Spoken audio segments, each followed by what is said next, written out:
para los...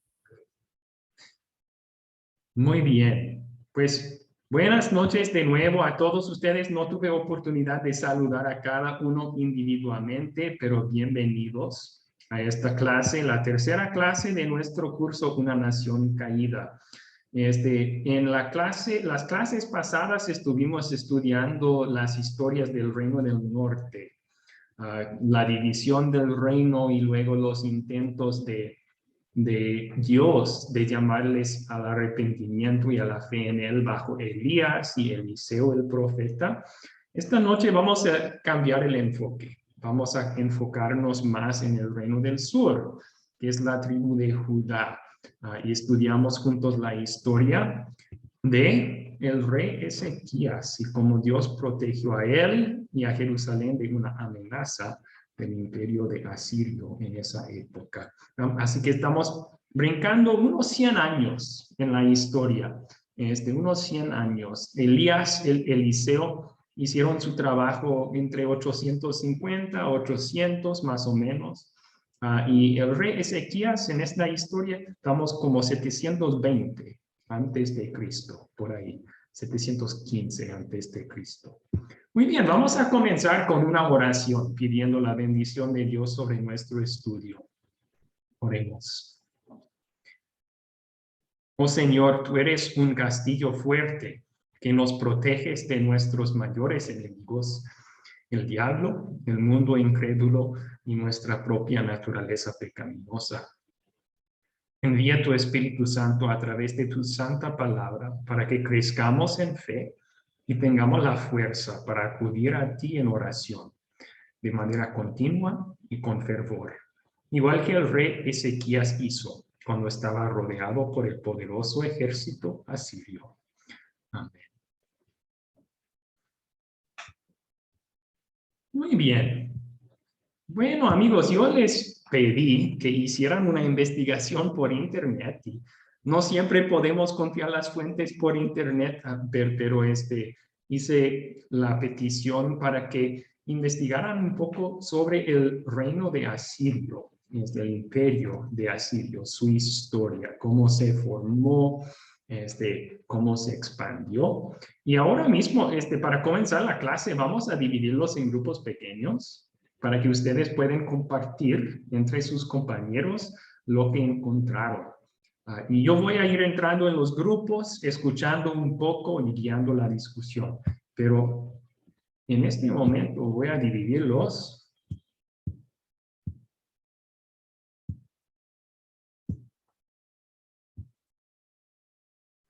Ya salió en sus pantallas la invitación para entrar al grupo pequeño. A favor de aceptarla y ahí platiquen lo que encontraron sobre el imperio de Asiria.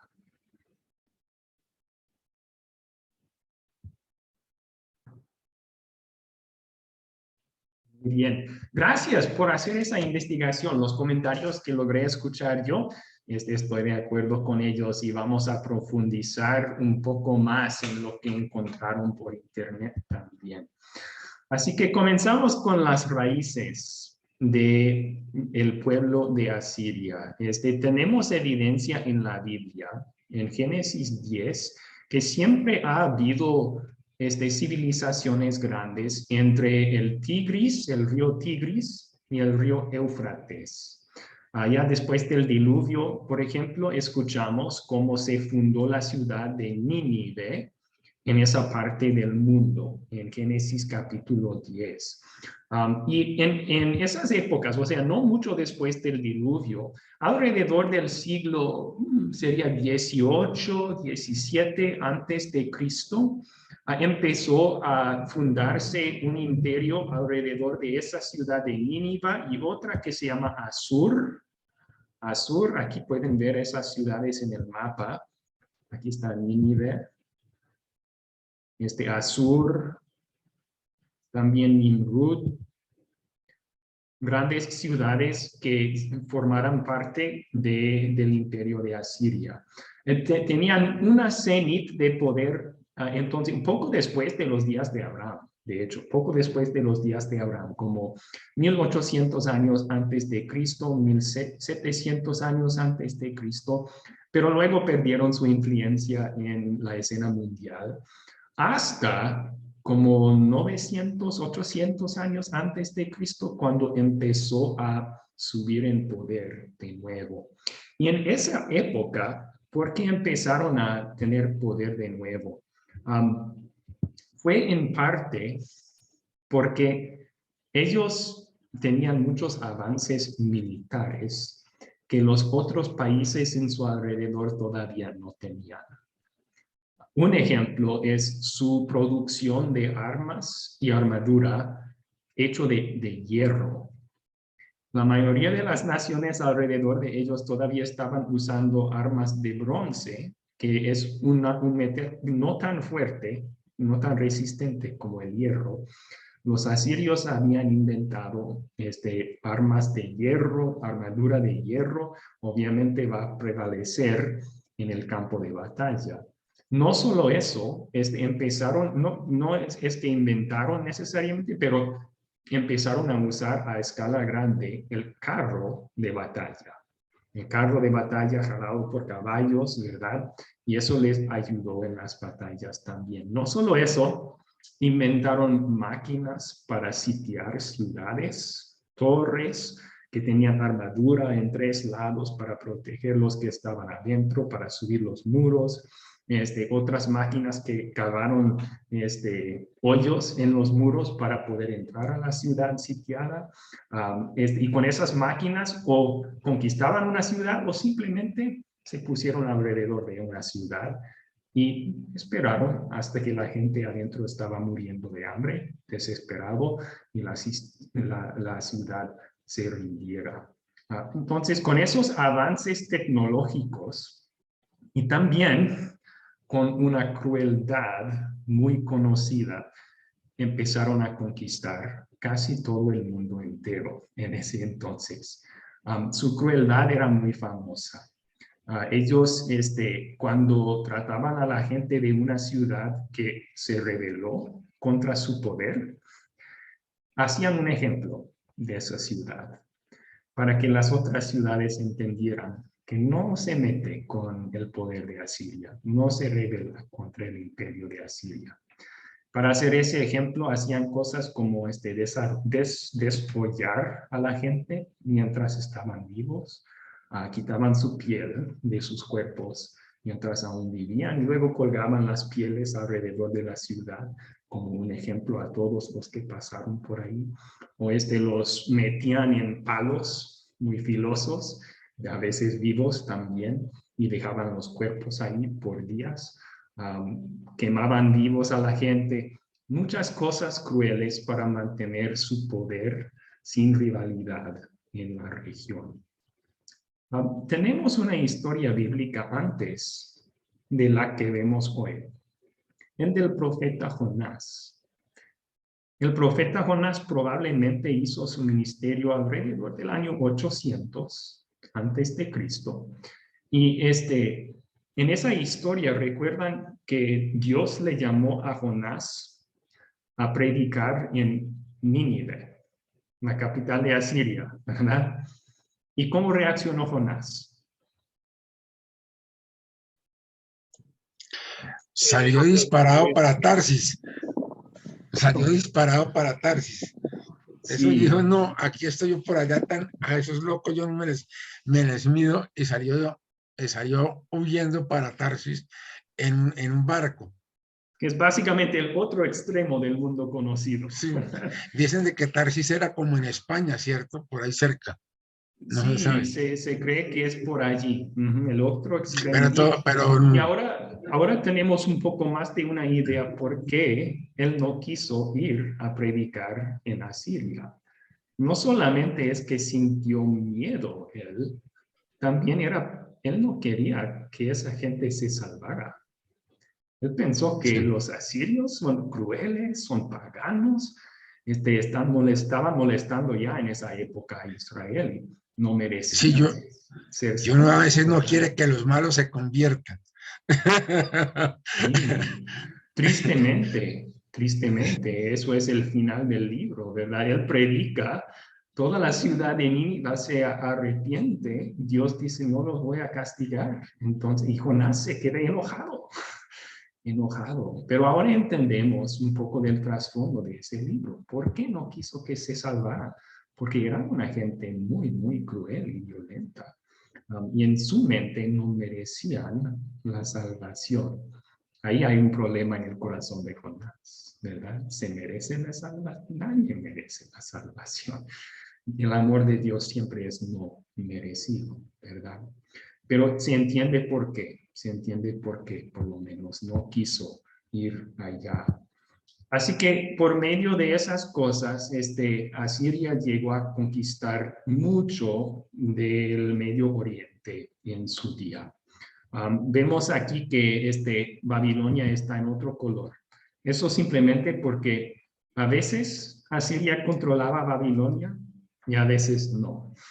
Había una batalla constante entre esos dos imperios y vemos de hecho al final, 612 antes de Cristo, Babilonia gana. Babilonia derrota a los asirios, destruye su capital de Nínive y se ponen como el nuevo poder mundial más grande. Veremos eso en otras historias bíblicas, que ellos son los que deportan a los cautivos de Judá al final de nuestro curso. Pero bueno, pueden ver que aquí el reino del norte pertenece a Asiria. ¿Por qué? Ustedes leyeron en Primero de Reyes 18 esa triste historia. Por su constante desobediencia, por no escuchar los profetas que Dios les envió, profetas como Jonás, ¿verdad? Y Elías y Eliseo, Dios permitió que los asirios conquistaran el reino del norte y que destruyeran la capital de Samaria. En el año 722 sucedió eso. Y la Biblia nos cuenta esa historia en 2 de Reyes 17 y 18. Vemos ahí, dice, en el año 9 de Oseas, el rey de Asiria tomó Samaria y llevó a Israel cautivo a Asiria y los puso en Alá, en Abor, junto al río Gozán, y en las ciudades de los medos. Entonces, se refiere a varios lugares diferentes donde estaban dispersados los del norte, las 10 tribus del norte. Esa fue una política mundanamente muy sabia de los de Asiria. Si un pueblo rebeló contra ellos, lo que harían es hacer un ejemplo de muchos, matándolos muy cruelmente, pero los pocos sobrevivientes los esparcirían a los extremos de su imperio, en varios lugares diferentes. ¿Por qué? Porque un pueblo unido podría rebelarse de nuevo, pero un pueblo esparcido va a perder su identidad nacional. Entonces, sabio en el sentido político, pero muy cruel. Y por eso a veces se conocen a las 10 tribus del norte como las 10 tribus desaparecidos. Hay unos que sobreviven todavía. Por ejemplo, en el Nuevo Testamento, en Lucas, capítulo 2, cuando nace el Salvador y lo traen al templo, hay una profetisa que se llama Ana allí. Y se nos dice la Biblia que ella es del tribu de Aser. Esa es una de las tribus que fue llevada a cautiverio, pero algunos sobrevivieron, o escapándose al sur, o los más pobres los dejaron en el reino del norte. Y nos cuenta la historia bíblica también que Asiria hizo lo mismo con otros pueblos, repoblando así el reino del norte. Y de esa mezcla de los más pobres que se quedaron en el reino del norte y las otras naciones que Asiria trajo allí, ahí tenemos los orígenes de los samaritanos. Los samaritanos que encontramos en el Nuevo Testamento. Jesús encontró una mujer samaritana al lado de un pozo en Juan capítulo 4 y él evangelizó a ella. Ella y los otros samaritanos eran un producto de una mezcla de los pocos que sobrevivieron en el norte de Israel, pero también de muchas otras naciones paganas que Asiria trajo allá a esa tierra. Y por eso su religión también era una mezcla de la religión a Jehová, pero también con mucha influencia pagana. Y por esa razón en el Nuevo Testamento los judíos tienen problemas con los samaritanos, no les gustan los samaritanos. Pero bueno, ¿qué más les puedo decir sobre esto? Una cosa más. Pueden ver que en este mapa el imperio de Asiria llega justo al norte de Jerusalén, pero no incluyó a Jerusalén. ¿Por qué? Pues es por lo que vamos a estudiar en un ratito. Trataron de tomar la ciudad de Jerusalén, no pudieron, porque Dios los salvó. Bueno, y esto es un punto muy interesante. Hallamos evidencia arqueológica de lo que la Biblia dice también. Hay un documento que se llama el Prismo de Sennacherib. Es una piedra, ¿verdad? Pero tiene palabras escritas en la piedra. Y allí Sennacherib, el rey de Asiria, que estaba sitiando a Jerusalén en días de Ezequías, tiene una lista de sus conquistas. Y él menciona: yo conquisté a este pueblo, y a este pueblo, y a este pueblo, y a este pueblo. Menciona hasta que en Judá sitió a 46 ciudades y las conquistó. Así que también tomó una gran parte de Judá. Pero fíjense bien lo que dice aquí, cuando llega a la ciudad de Jerusalén, la capital. Dice: a él mismo, a Ezequías, encerré en Jerusalén su residencia real como a un pájaro en una jaula. Pero no menciona ninguna conquista. En orgullo no quiso tampoco mencionar su derrote a las manos del ángel de Jehová, quien mató a 185,000 soldados en una sola noche. La razón verdadera, porque solamente encerró a Ezequías en su ciudad por un tiempo, pero nunca la conquistó. Pero ahí está evidencia arqueológica de lo que la Biblia nos cuenta en el capítulo que tenemos para el estudio de hoy. Muy bien. Mucha información en esos 10 minutos, amigos. ¿Cuáles son sus preguntas sobre esto?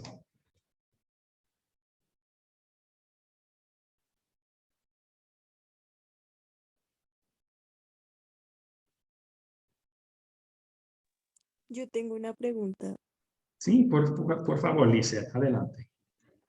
En el capítulo 19 se menciona al profeta Isaías, ¿sí? Y quería preguntar si ese Isaías es el mismo que escribió el libro de Isaías, pues donde hace profecías mesiánicas y demás. Sí lo es, sí lo es. Gracias por su pregunta. De hecho, vamos a estudiar el profeta Isaías al final de esta clase, pero hallamos esta misma historia del Asiria sitiando a Jerusalén, Dios rescatándolos, en el libro de Isaías, en los capítulos 37 y 38 de su libro. Es como un dividir del libro en dos partes. Pero es el mismo profeta que escribió su libro, la carta al libro. Gracias por la pregunta. ¿Cuáles otras preguntas tienen?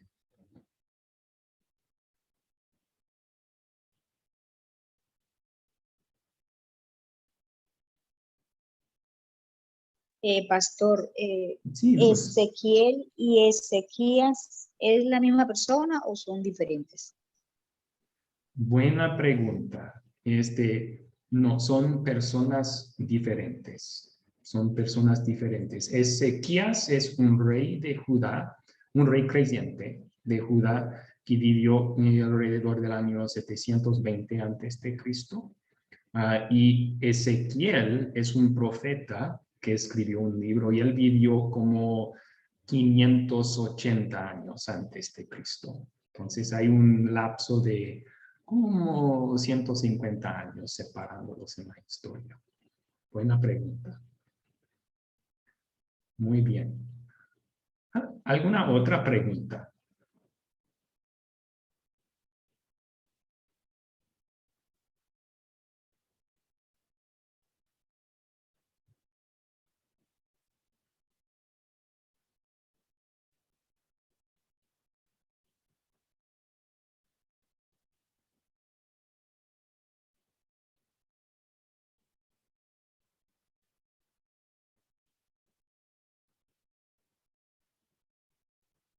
Ok.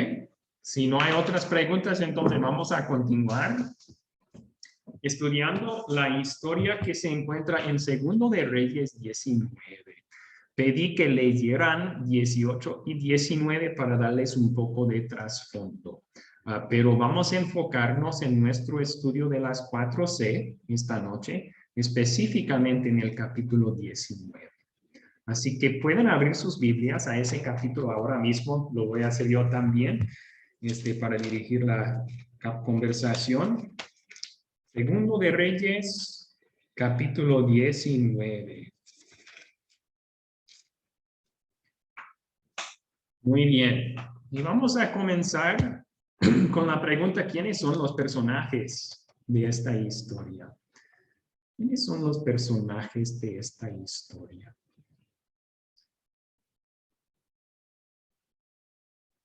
¿Alguien quiere comenzar la lista?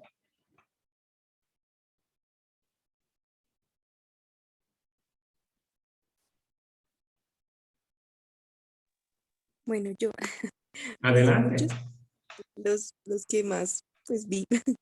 Entonces, pues el rey Ezequías, estaba Eliaquim, el administrador del palacio, Sebna, que era un escritor, algunos ancianos, o bueno, sacerdotes, Isaías, también mencionan al padre de Isaías que se llamaba Amós, y bueno, hasta donde veo así, pues sí, me hace falta pues ayudar a mis compañeros. Está bien, buen comienzo a la lista, gracias Lisette. Sí, se mencionó al principio de la historia de Ezequías, quién era el rey en ese entonces. Y él era un rey creyente, por cierto, él hizo una gran reforma espiritual, porque su padre, Manasés, era uno de los peores de los reyes en el sur. Si quieren leer su historia, pueden, duelen un poco, hasta sacrificio humano se llevó a cabo bajo él.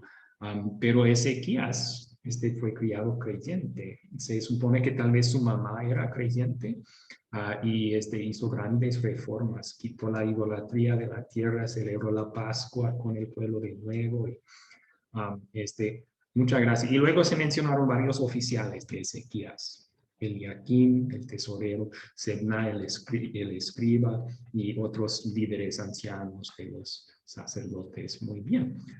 Rolando levantó su mano. ¿Quiere seguir la lista, Rolando? Sí, no sé si la hermana mencionó a Amós. El padre. El padre de Isaías, sí. Y si también aparece Senaquerib, el rey. Y ¿qué más tenemos por acá?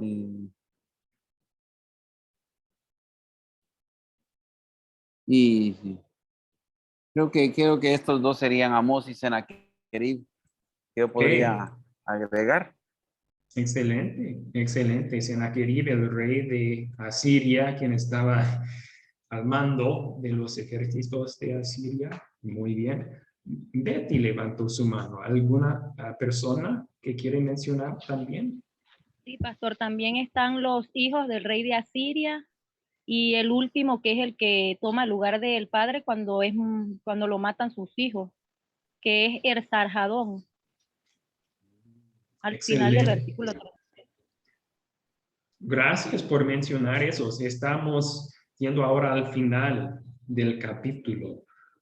Dios por medio del profeta Isaías prometió que él iba a enviar cierto reporte de Asiria y que el rey y su ejército iban a regresar y que allí iba a morir Sennacherib. Y vemos ese cumplimiento de su promesa al final, donde dice que un día mientras él adoraba en el templo de Nisroch, su dios, sus hijos, ahí están los personajes que mencionó, Adramelech y Sarecer, lo hirieron a filo de espada y luego huyeron al territorio de Ararat. En su lugar reinó su hijo Esarhadón. Así que tenemos esos 3 hijos de Sennacherib mencionados. Gracias. Otros personajes que no se han mencionado aún. Pastor, también los 185.000 hombres que mencionan ahí que Jesús, o sea, que murieron. Okay. Pastores, perdón, sigan. Excelente, sí, los 185.000 soldados que murieron en una sola noche. Ujú. Gracias. Sí. También hablan de Gosán, Harán, Raseb y la gente de Edén que vivía en Talazar, donde está el rey de Hamad, el rey de Arsab, el rey de la ciudad de Zapatatín y de Ena o Iba. En el capítulo, en el versículo 12 y 13 del... Gracias, gracias. Sí, sí, ahí están haciendo lista los embajadores, ahí son otro personaje, ¿verdad? Los mensajeros de Asiria, Rabsaces entre ellos, que están llevando el mensaje de la lista de los pueblos que ya conquistaron, cuyos dioses no los salvaron, tratando de intimidar al pueblo de Judá a rendirse, ¿verdad? Y usted mencionó esos pueblos y sus reyes que fueron conquistados por Asiria. Muchas gracias.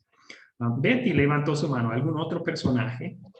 Sí, pastor, también está Jehová Dios y el ángel de Jehová. Más Que son importante. importantes. Sí.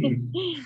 Jehová que los rescató y el ángel de Jehová que llevó a cabo la liberación con matar a 185.000 soldados asirios en una sola noche. Excelente. Muy bien, vamos a la siguiente pregunta entonces. ¿Cuáles son los objetos de esta historia? Y vamos a tratar de enfocarnos en los objetos que de verdad están en la historia. Hay muchos otros objetos mencionados, pero queremos solamente los que están involucrados en la acción de la historia.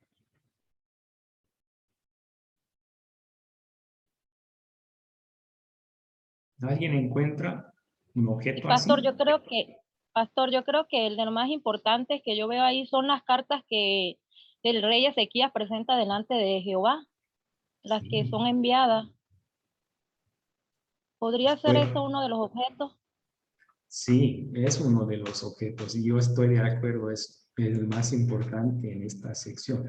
Las cartas con el mensaje de los embajadores de Asiria, cartas de amenaza, de intimidar, y Ezequías lleva esas cartas al templo, frente a Dios las despliega y hace su oración, ¿verdad?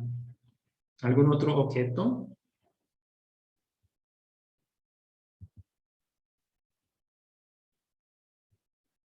El único que yo encontré es, bueno, el cilicio y las vestaduras que están en los primeros versículos de este capítulo. Cuando Ezequías oyó esto, o sea, las amenazas de Asiria, se rasgó las vestiduras y se vistió de cilicio. También hizo que los ancianos hicieran lo mismo. Así que rasgar las vestiduras, cilicio, eso es una muestra externa de profunda tristeza y de humillarse por Dios también. Ajá, pastor. También están las espadas con las que mataron al rey de Asiria, sus propios hijos. Ese es un objeto que utilizaron ellos. Lo mataron al filo de espada. Gracias por compartir ese objeto también. Excelente. ¿Dónde ocurrió esta historia?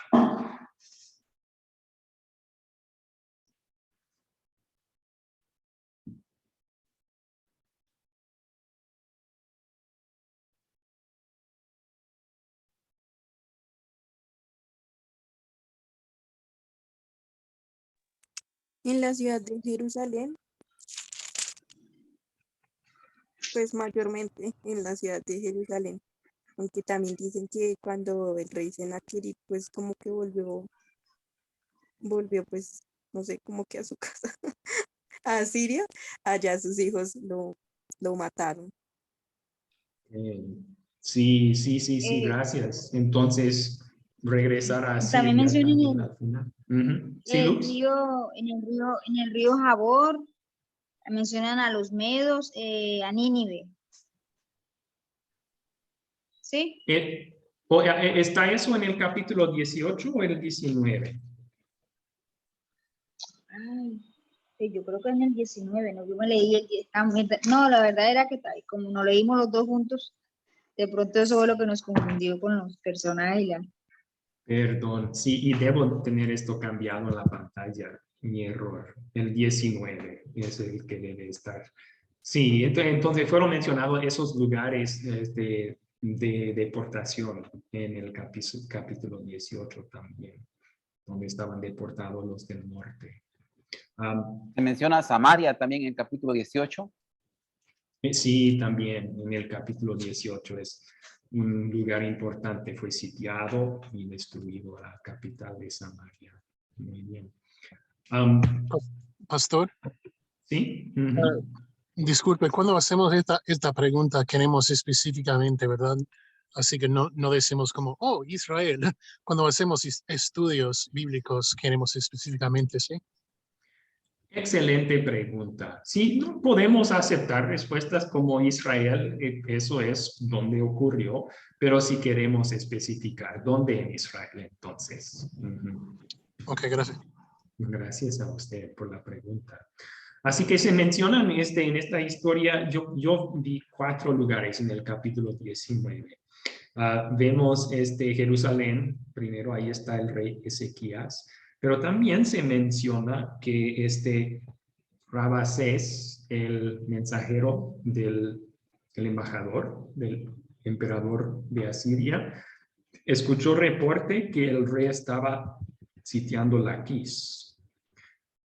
Laquis fue probablemente la ciudad fortificada segunda más grande en el Reino del Sur en ese entonces, y parece que esa ciudad se cayó durante esta invasión. Porque después de escuchar que él estaba en Laquis, luego se escucha que él está en una otra ciudad que no aparece en el mapa aquí, Libná, y después de eso ya van apuntando sus fuerzas hacia Jerusalén. Así que esas 3 ciudades en Judá, Laquis, Libná, Jerusalén, y también se menciona el regreso de Sennacherib a Nínive y su asesinato a las manos de sus hijos allá. Muy bien, continuemos entonces. ¿Cuándo ocurrió esta historia?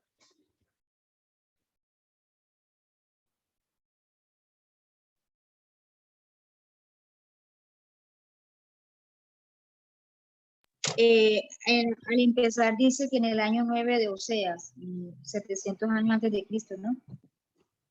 Ok, muy bien. Sí, buena fecha aproximada sería 700 años antes de Cristo. Y fue en el capítulo 18, nos dice que Ezequías empezó a reinar en el 3er año de Oseas, el rey del norte, y en el 7º año del reinado de Oseas, el rey del norte, Samaria fue sitiada y destruida.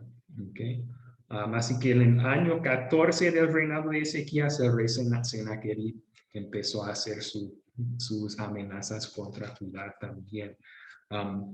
Sí, buena fecha aproximada, 700 años antes de Cristo. Muy bien. ¿Cuál es el problema en esta historia? O más bien, ¿cuáles son los problemas en esta historia?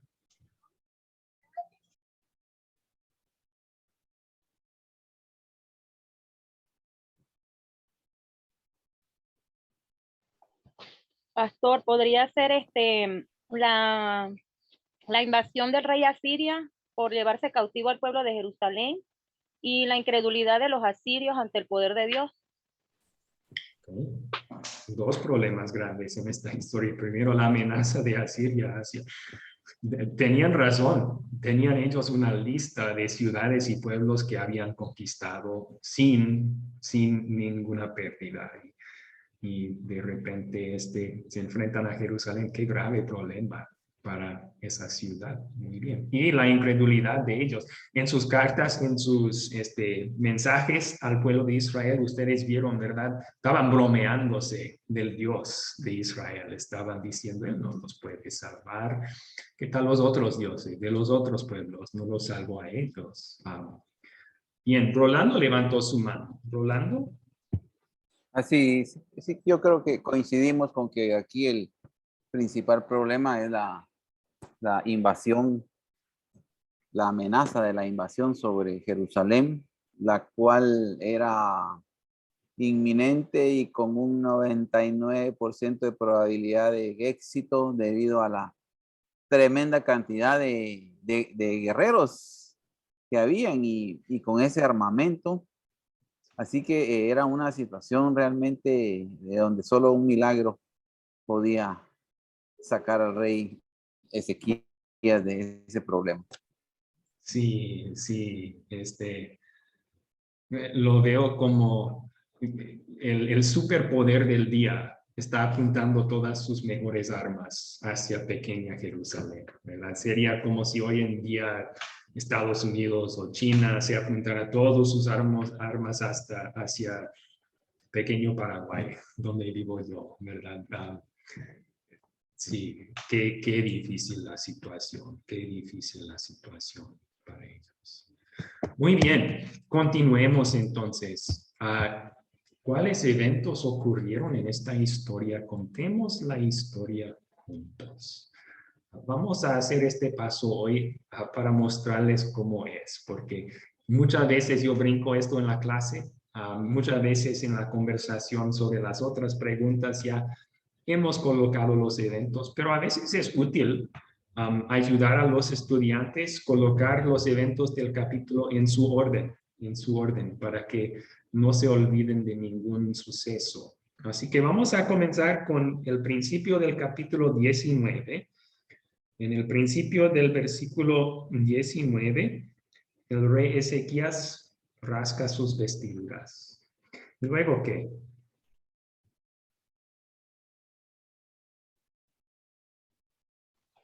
Se cubre de cilicio y entra en la casa de Jehová. Va a la casa de Jehová con su problema. Muy bien. ¿Y luego?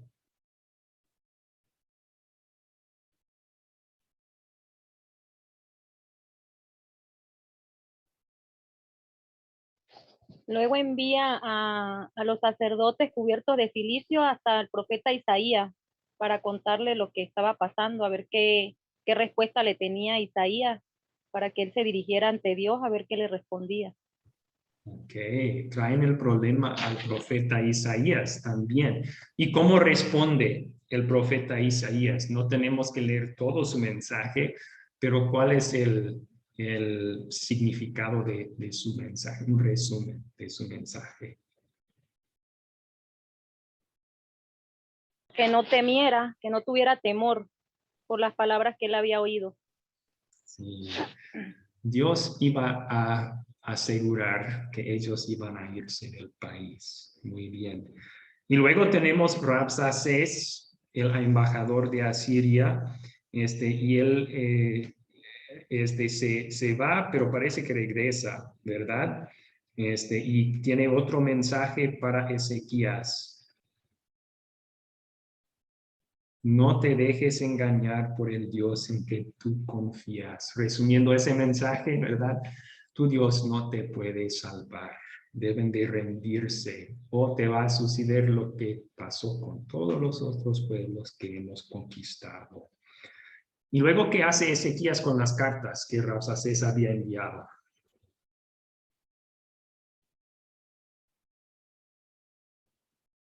Sí, Sofía. ¿Cómo está? Sí, esas cartas, el rey se las presenta al Señor, se las muestra al Señor, dándoselas a él por fe, para que él tomara esta situación en sus manos demostrando su confianza en Dios, que a pesar de que el otro rey de Siria lo estaba amenazando, lo trataba de amedrentar, él no se intimidó porque en su momento de angustia fue y le entregó esas cartas a Dios, y Dios supo responder de una manera extraordinaria. Dice, porque yo ampararé a esta ciudad para salvarla.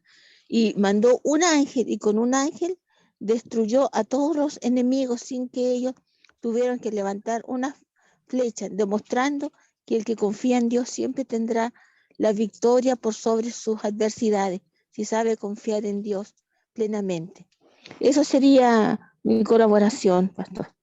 Gracias, Sofía. Yo creo que dio resumen de todo lo demás en esta historia. Sí, entonces vemos que Ezequías, sí, está turbado, está angustiado, pero lleva su angustia a Dios.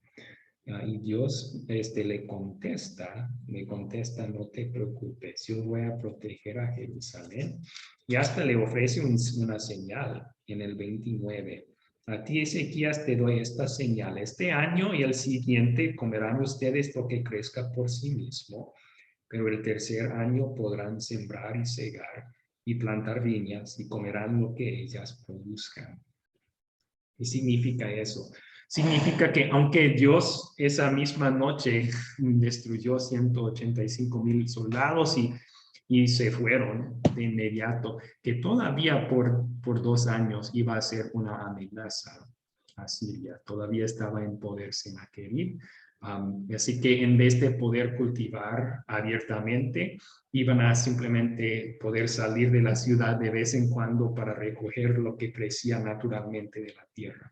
Pero al tercer año iba a ser quitado ese peligro. O sea, iba a ser la señal para Ezequías y iban a poder cultivar libremente porque Dios iba a hacer lo que él prometió. Y al final vemos eso, que regresa a Sennacherib con su ejército y a poco tiempo muere asesinado por sus hijos. Muy bien, gracias por ayudarme a colocar de nuevo los eventos de la historia en su orden. ¿Se resuelven los problemas que mencionamos entonces? Es así como.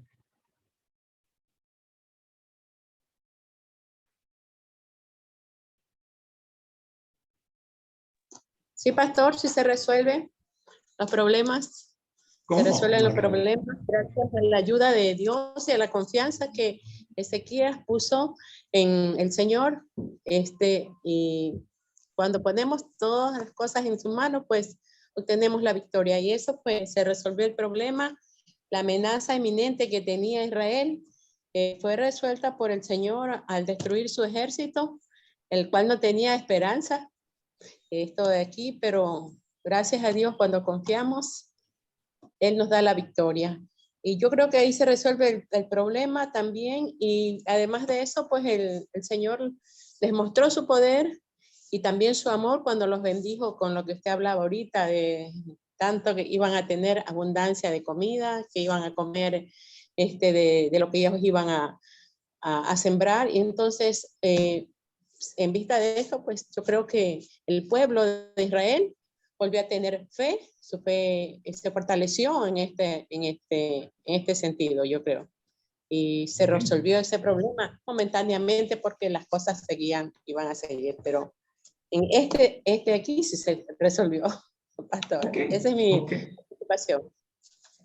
Sí, muchas gracias por compartir. Seguramente Ezequías y el pueblo fueron fortalecidos en la fe por medio de esta experiencia. Y sí, la única aclaración que daría es, sí, cuando decimos que por medio de la fe Dios nos da la victoria, queremos ser específicos, ¿verdad? Nos da la victoria en nuestro perdón, la victoria final en la vida eterna.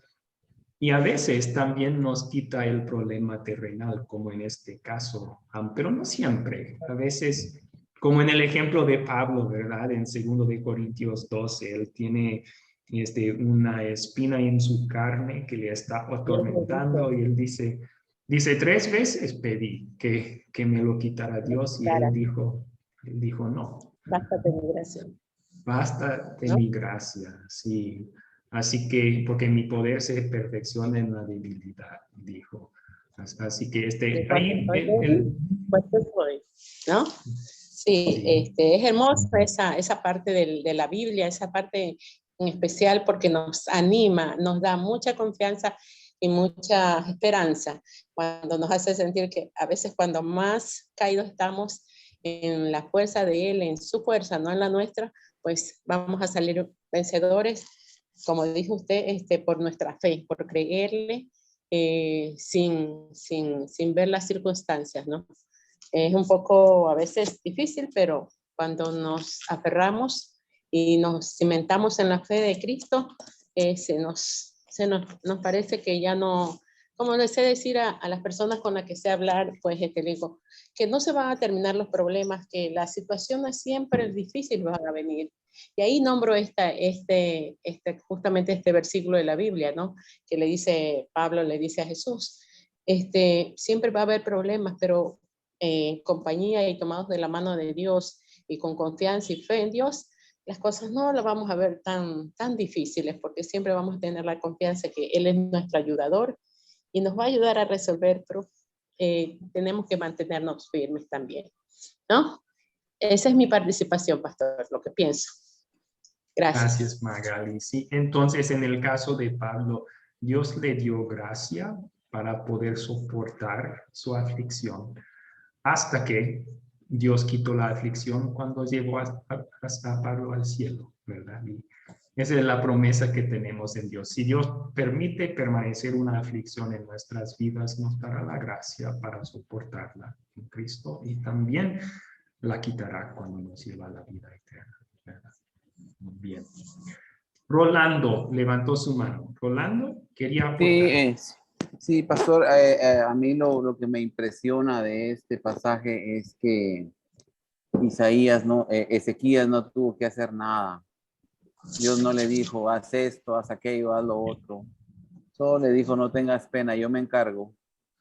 Y él lo hizo todo. ¿Cómo es esto que el problema era tan grande, y Dios se encargó y resolvió?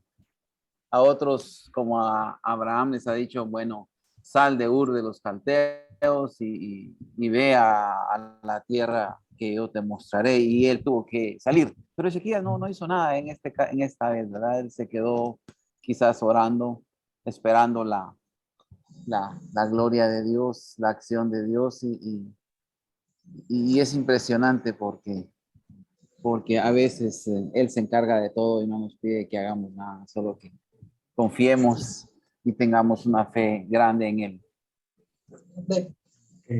Gracias por compartir. Sí, siempre los dones de Dios hacia nosotros son por gracia, no son merecidos. Dios no se trata con los seres humanos a base de tú haces esto por mí y yo haré esto por ti.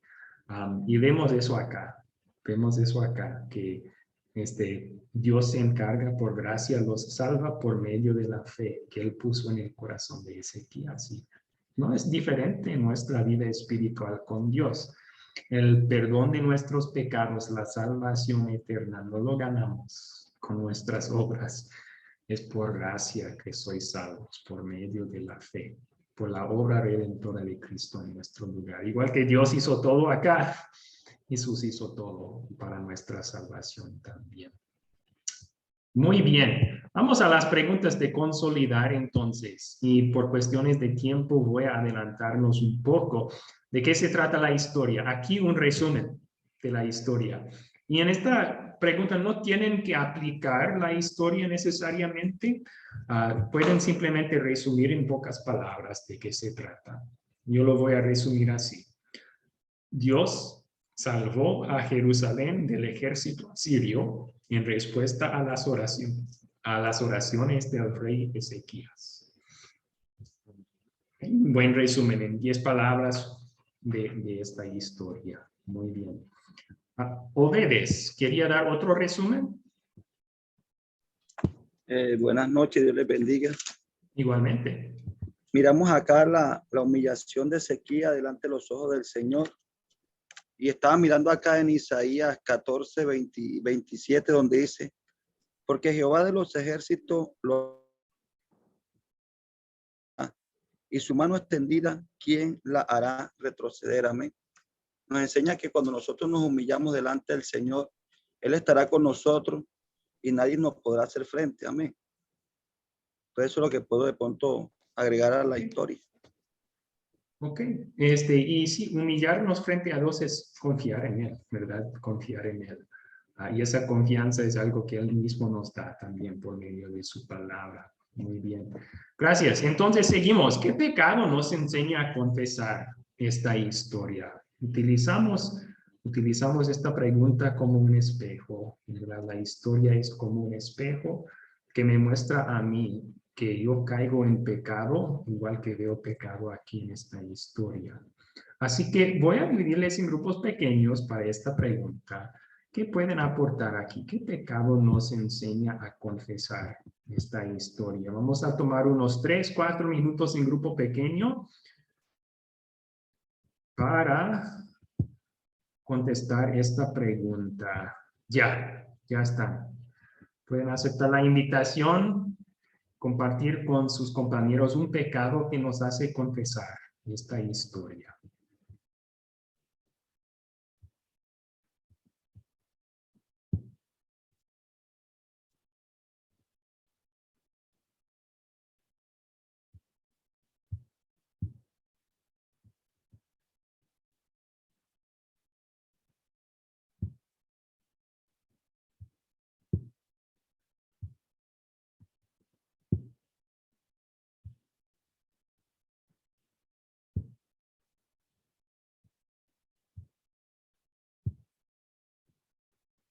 Con la grabación entonces. Muy bien. Bueno, logré entrar en algunos de sus grupos pequeños y gracias, buenas conversaciones allí. Una recomendación que puedo darles sobre el uso del método de las 4C con esta pregunta. Es fácil caer en la tentación con esta pregunta de empezar a hablar de lo que debemos hacer o no hacer. ¿Verdad? Debemos tener fe, no debemos cometer este pecado. Pero esta pregunta no es el lugar en el método para hablar así. ¿Por qué? Porque si empezamos a hablar de lo que debemos hacer o no antes de escuchar el evangelio, que es el siguiente, ¿verdad? Donde veo el amor de Dios, podría llegar a pensar que estoy obligado o que debo hacerlo para ganar la salvación. Entonces, queremos utilizar esta pregunta para confesar. En vez de decir debemos, podemos decir, yo confieso que a veces yo hago esto. O confesamos que a veces no tenemos suficiente fe, ¿verdad? Y así lo mantenemos una confesión y podemos escuchar la buena noticia que somos perdonados, Dios nos ama, nos salva. Y luego podemos hablar de qué podemos hacer y no hacer para dar gracias a Dios por la salvación. No por obligación, ya somos salvos, ¿verdad? Pero por gratitud. Solo esa recomendación, puesto que en el proyecto final van a utilizar este método con otras personas. Muy bien. Así que, regresando a esa pregunta, ¿qué pecado me enseña a confesar esta historia? Yo confieso mi miedo y mi angustia. Porque algunos tal vez digan aquí que Ezequías tuvo una gran fe. Yo no estoy seguro. ¿Qué otra opción tenía? No tenía otra opción, ¿verdad? Y sí es cierto que confió en Dios y entró al templo y desplegó su problema frente a Dios. En eso es un buen ejemplo. Pero ¿piensan que de verdad él no sentía angustia ni miedo aquí? Yo creo que sí. Yo creo que sí. Ahí yo tengo que confesar lo mismo, que a veces siento angustia y miedo. ¿Y qué es eso? Es una falta de confianza. Si confiara completamente en Dios con todo mi corazón, jamás tendría miedo. Pero el hecho de que no tengo esa confianza perfecta significa que yo siento angustia, sí, miedo, sí. Otro pecado que tengo que confesar es a cambio de cómo se portó Ezequías aquí. Él inmediatamente trajo su angustia a Dios. Yo no siempre hago esto inmediatamente. A veces trato de solucionarlo yo mismo antes de traerlo a Dios, y ahí tengo que confesar otro pecado también, ¿verdad? Ahora, la pregunta más importante: ¿dónde vemos el amor de Dios en esta historia?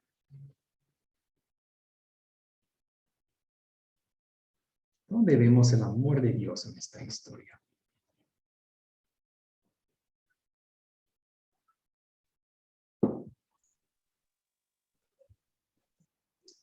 Sofía, ¿dónde ve usted el amor de Dios en esta historia? Veo el amor de Dios en la respuesta que Dios le dio, a pesar de los temores de Ezequías, cuando él fue y habló con el Señor en el altar, hablando con él le respondió diciendo que él iban a tener de todo, y después cuando le mandó el ángel, los defendió, protegió a su pueblo del enemigo. Entonces demostró su amor y su fidelidad para con su pueblo, solucionando ese problema y defendiéndolos sin que ellos tuvieran que defenderse, porque Él los defendió. Y eso nos enseña a nosotros también, que con la ayuda del Señor, Él sabe defender nuestras vidas frente a nuestros enemigos. En nombre de Jesús, aprendiendo a confiar en Él. Esa sería la respuesta, pastor. Muchas gracias. Y voy a tomar eso un paso aún más allá. De nuestros más grandes enemigos, ya nos ha salvado Dios. Piensa en esto. Aquí estaba frente a enemigos imposibles de vencer, pero espiritualmente, ¿cuáles son los enemigos que nos amenazaban, imposibles para que nosotros venzamos? El pecado. ¿Podemos nosotros pagar por un solo pecado que hemos cometido? Mucho menos todos los pecados. Ninguno, ¿verdad? La muerte. ¿Quién puede prevenir su propia muerte? Nadie. Y Dios, en su gracia, solucionó esos dos problemas por nosotros. Cristo Jesús vino al mundo, vivió su vida perfecta, murió en la cruz y no solo quitó algunos de nuestros pecados, sino pagó por todos en un solo sacrificio. Y luego resucitó al tercer día. Venció la muerte también por nosotros y ahora creyendo en Él viviremos para siempre.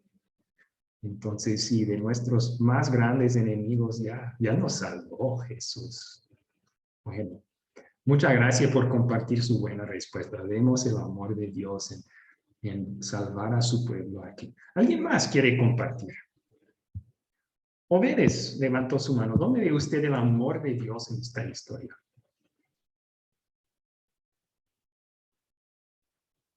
¿Puede activar su micrófono, Obedes? Podemos observar en el verso 19. Dice, Ezequías le dice al Señor: ahora pues, oh Jehová, Dios nuestro, sálvanos. Te ruego de sus manos para que sepan todos los reinos de la tierra que solo tú, Jehová, eres Dios. Podemos observar que el Señor miró la humillación de este varón delante de él. Miramos que ellos habían tenido dioses paganos, pero Dios no tomó en cuenta esto. Dios estaba tomando en cuenta la necesidad y la creencia que él estaba teniendo en ese momento, el anhelo de que Dios lo librara de las manos del enemigo. Acá en Salmo 126 dice: entonces nuestra boca se llenará de risa y nuestra lengua de alabanza. Entonces dirán entre las naciones: grandes cosas ha hecho Jehová con estos. Amén. Entonces, por gracia, no porque lo merecía, por gracia, Dios contestó la oración de Ezequías y lo salvó. Excelente, muchas gracias. Y por gracia contesta nuestras oraciones, siempre según su santa y buena voluntad también. Gracias. Nice levantó su mano. Bueno, me llama mucho la atención en la respuesta que Dios le da pues, a Ezequías por medio de Isaías. Y en el versículo 25 dice: no te has dado cuenta, hace mucho tiempo que lo he preparado. Desde hace tiempo atrás lo vengo bueno, no lo voy a leer todo, pero está en el versículo 25, ¿sí? Y me gusta mucho y veo el amor de Dios en eso porque Él permitió que las ciudades fortificadas fueran destruidas, ¿sí? Pero no porque Él sea un Dios malo, sino porque Él es tan bueno que tenía ya eso planeado y preparado para mostrar su poder y para mostrar su amor hacia Judá y hacia Ezequías. Entonces, eso me gustó muchísimo. Y también cuando ya lo último de la respuesta, le dice que Ezequías va a tener una señal, ¿sí? Y yo veo que Dios es tan abundante y que Dios es tan bueno que no solo los iba a proteger, sino que los iba a sostener y los iba a alimentar. Y ya. Bien. Sí, buena respuesta, muchas gracias. Se ve el amor de Dios por su pueblo en cómo habla de ellos, la virginal hija de Sión, ¿verdad? La hija de Jerusalén, como la niña de sus ojos. Sí. Y también, otro aporte aquí, se ve su fidelidad a su promesa de salvar al mundo de sus pecados aquí. ¿Qué hubiera sucedido si Asiria hace con Judá lo que hizo con el reino del norte de Israel? Judá se esparce a los cuatro vientos, pierde su identidad nacional, se mezcla entre las naciones, se pierde. Así se anula la promesa de Dios que un Salvador vendrá de Judá. Así que por su fidelidad a esa promesa de salvarnos todos, Dios dice en el versículo 31, porque en Jerusalén y en el monte de Sión quedará un remanente que se salvará. Esto lo haré yo, el Señor, por mi amor fiel.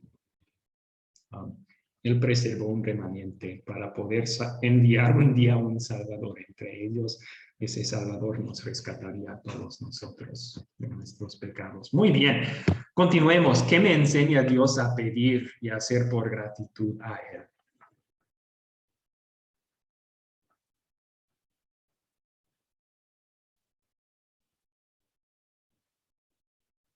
Ahora sí, podemos hablar de lo que podemos hacer para agradecer a Dios por su gran amor en salvarnos.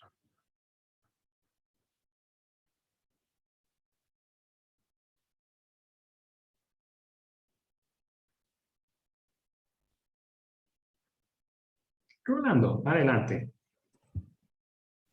Creo que las tres historias que hemos visto, hemos encontrado personajes que son un gran ejemplo de fe y de confianza.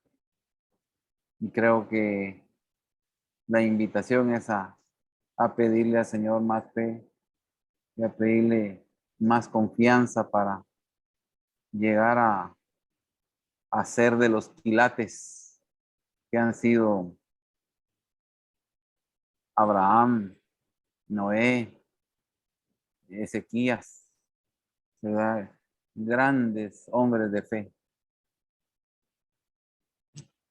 Ok, entonces pedimos a Dios que nos ayude a confiar en Él en todo momento. Sí. A pesar de ser grandes hombres de fe, esas personas también eran débiles pecadores igual que nosotros. Y la única razón por la cual confiaban en Dios era porque Dios mismo obró en sus corazones a lo largo de sus vidas esa confianza. Entonces, que Dios haga lo mismo por nosotros, que siga fortaleciendo nuestra fe por medio de su palabra, para que sigamos creyendo en Él, igual que ellos. Muy bien, buena petición, gracias. Obedes. No, pues estar agradecido con el Señor, darle gracias a Dios porque dice la palabra del Señor que por cuanto hemos pecado hemos sido destituidos del reino de los cielos. Pero Juan 3:16 dice que de tal manera amó Dios al mundo que ha dado a su Hijo unigénito para que todo aquel que en él crea sea salvo y tenga la vida eterna. Esto nos enseña el amor de Dios y darle gracias al Señor todos los días por su inmenso amor. Okay. Que me ayudes, Dios, a vivir en gratitud por habernos salvado. Muy bien. Una pista aquí también para contestar esta pregunta. A veces va a ser lo opuesto de lo que pedimos perdón en el versículo 2, ¿no? Entonces, yo hice mi confesión, ¿verdad? Que a veces tengo miedo y angustia Dios, ayúdame a confiar en ti para que no tenga miedo y angustia en momentos difíciles. También confesé que a veces no llevo mis problemas a Dios en oración. Yo pido aquí en gratitud que Dios me ha perdonado ese pecado. Ahora, Dios, ayúdame de aquí adelante a acudir primeramente a ti cuando tengo un problema en mi vida, como lo hizo Ezequías. Bien, una buena situación para compartir este mensaje podría ser con alguien que está pasando por un tiempo imposible en su vida. Igual que Judá estaba en una situación imposible, pero Dios no los desamparó. Podemos compartir el mensaje con esta persona que Dios no nos va a desamparar tampoco. Bien, continuemos entonces. No vamos a pasar 20 minutos más aquí al final. Igual en la clase de la mañana esta historia es un poco más larga y vamos a ahorrar el tema del proyecto final para otra clase. No se preocupen. Pero sí vamos a hablar un poco de Isaías aquí al final de la clase. Así que, ¿quién era Isaías? Pues lo encontramos en esta historia, ¿verdad? Era profeta en el día de Ezequías, pero de verdad empezó su ministerio 2 reyes antes, bajo el rey Usías en Israel. Y nos cuenta la historia de su llamamiento, Isaías capítulo 6. Él estaba haciendo su trabajo como profeta durante el reinado de Usías, Jotam, Acaz y Ezequías. Usías, Jotam, Acaz y Ezequías. Sabemos que él era un hombre casado. Se menciona que él tiene una esposa y hasta 2 hijos en el libro de Isaías. También era contemporáneo del profeta Miqueas. El profeta Miqueas, el mensaje del libro de Miqueas y de Isaías, hay mucha semejanza entre sus mensajes. Hasta un capítulo en cada uno es casi igual. Y eso tiene sentido. Si están predicando y enseñando al pueblo en la misma situación, que compartan un mismo mensaje o mensajes semejantes de parte de Dios, tiene mucho sentido, ¿verdad? Bueno, ya mencioné al principio de la clase también que se puede dividir el libro, el profecía de Isaías, en 2 secciones. La primera parte, Isaías capítulos 1 al 39, ahí el enfoque es un llamar al arrepentimiento al pueblo de Israel. Hay palabras fuertes en contra, perdón, al pueblo de Judá principalmente, ¿verdad?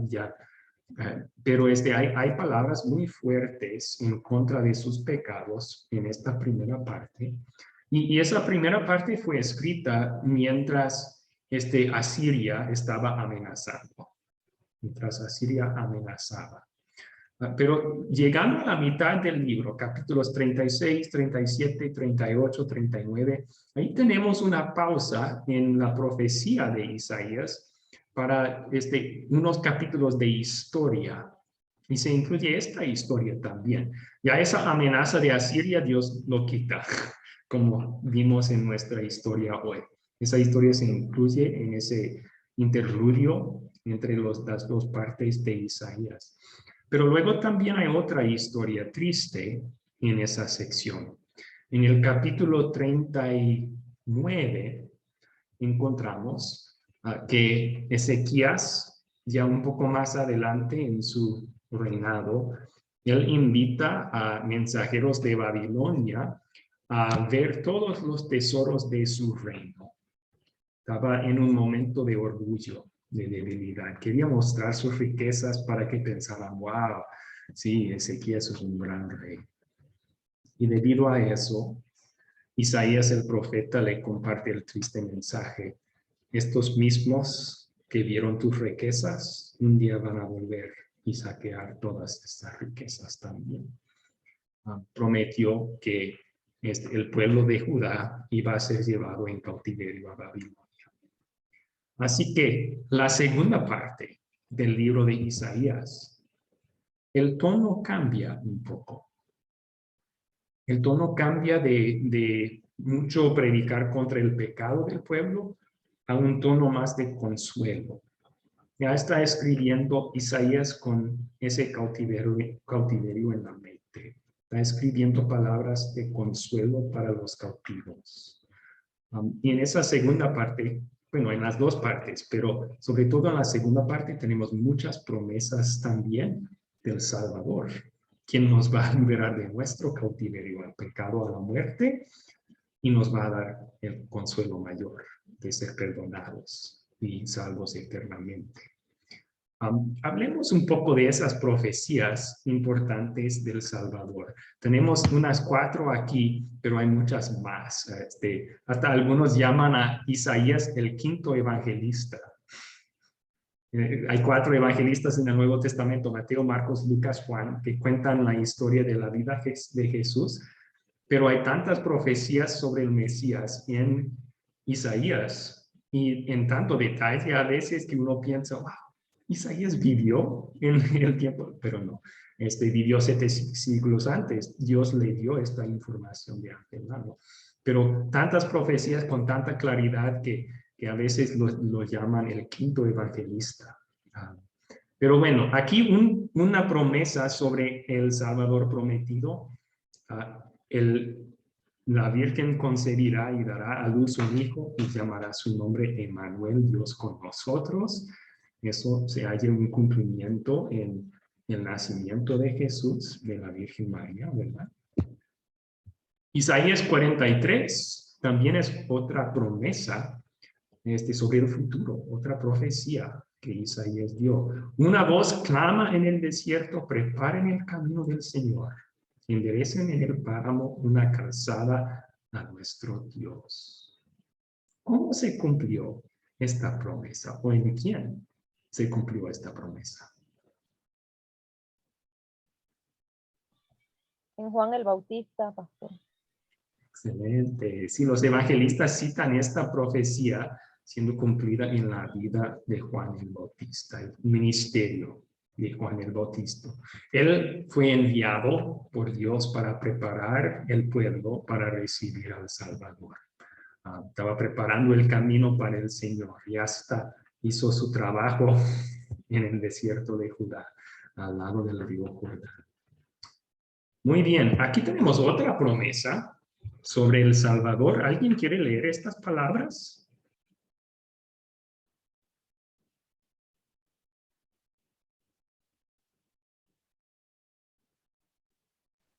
Yo, pastor, pues, Por favor, Luz, está muy bien.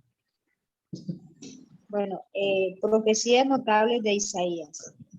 Isaías 42, el 1 al 4, 7. Aquí está mi siervo, mi escogido, en quien me complazco. Yo lo sostengo, sobre él reposa mi espíritu. Él traerá la justicia a las naciones. No gritará ni levantará la voz. No se hará oír en las calles. No hará pedazos la caña quebrada, ni apagará la mecha humeante. Traerá la justicia por medio de la verdad. No se cansará ni se fatigará hasta que haya establecido la justicia en la tierra. Las cosas esperarán sus enseñanzas. Quiero que abra los ojos de los ciegos, que saque de la cárcel a los presos y de sus calabozos a los que viven en tinieblas. Bien. Entonces, esta es una de las varias secciones en el libro de Isaías donde él habla de un siervo. Y tenemos que siempre interpretar la Biblia en su contexto. A veces está hablando sobre el siervo Isaías. A veces está hablando del siervo que es la nación de Judá. Pero a veces está hablando sobre el siervo más grande que sirvió a Dios con ganar nuestra salvación, Jesús. Y este es el caso aquí. Mi escogido, ¿verdad? El ungido, el Mesías, en quien me complazco. ¿Se acuerdan de las palabras de Dios al bautismo de Jesús? Este es mi Hijo amado, en quien está mi complacencia. Él me complace, ¿verdad? Yo lo sostengo, sobre él reposa mi espíritu. Otra vez, el bautismo de Jesús, ¿qué pasó? El Espíritu de Dios bajó sobre él en forma de paloma y hasta Juan el Bautista dice sobre esa experiencia, el Espíritu permaneció con él. Se reposó sobre él mi espíritu. Él traerá justicia a las naciones. Justicia muchas veces en la Biblia no habla del castigo de Dios, sino del hecho de que Dios, quien es justo y tiene que castigar al pecador, castigó a Cristo en nuestro lugar. Y así puede ser justo, pero también perdonador y perdonarnos a nosotros, justamente. Así que Jesús iba a traer esa justicia de perdón y salvación a las naciones. Vemos también otros detalles del ministerio de Jesús. No hará pedazos la caña quebrada, ni apagará la mecha humeante. Y describe la paciencia y la misericordia de Jesús. Los fariseos en su día no darían tiempo para los más bajos espirituales en esos días, los recaudadores de impuestos, los pecadores, las cañas quebradas y las mechas humeantes. Pero ¿quién pasó mucho tiempo con ellos? Jesús. Porque él no hace pedazos a cañas quebradas, ni apagará mechas humeantes. Bueno, hay otras promesas en esos versículos sobre Cristo, pero el Nuevo Testamento nos indica, este siervo es Jesús, de quien escribía Isaías. Y tal vez la profecía más larga y más importante sobre Cristo se halla en Isaías 52 y 53. Pueden en su tiempo libre leer toda la promesa, pero aquí tenemos unos versículos claves. Con todo, él, Jesús, llevará sobre sí nuestros males, nuestros pecados, sufrirá nuestros dolores, nuestro castigo. Mientras nosotros creemos que Dios lo ha azotado, lo ha herido y humillado, pero él será herido por nuestros pecados y molido por nuestras rebeliones. Sobre él vendrá el castigo que merecemos nosotros, pero debido a ser castigado él por nuestros pecados, ese es precio de nuestra paz de perdón para todos nuestros pecados. Y en ese sentido, nuestra relación con Dios es sanada, ¿verdad? La llaga de nuestros pecados ya es sanado, es perdonado, somos reconciliados con Dios. Muy bien. Ahí vamos a terminar la clase para el día de hoy, con esa vista bella de lo que Isaías escribió sobre Cristo. En una clase futura hablaremos más del proyecto final, no nos alcanza el tiempo hoy. Voy a publicar la tarea en el grupo chat de WhatsApp mañana y oremos para terminar. Y si alguien tiene pregunta, puede quedarse después de la oración y yo puedo contestar. Oremos. Señor Dios, vemos tu amor por tu pueblo, con rescatar a Ezequías y a los de Judá de un fin terrible bajo las manos de los asirios. Pero vemos tu amor aún más grande en rescatarnos a nosotros de un fin aún más horrible en la persona de Jesucristo. Te damos gracias por su vida, su muerte y su resurrección que nos rescatan de todo pecado, de la muerte y del diablo, nuestros enemigos mayores. Y pedimos que de aquí adelante nos des fe en Jesús para seguirle a Él en nuestras vidas y para confiar en ti, en toda angustia. Es en tu nombre que te lo pedimos. Amén.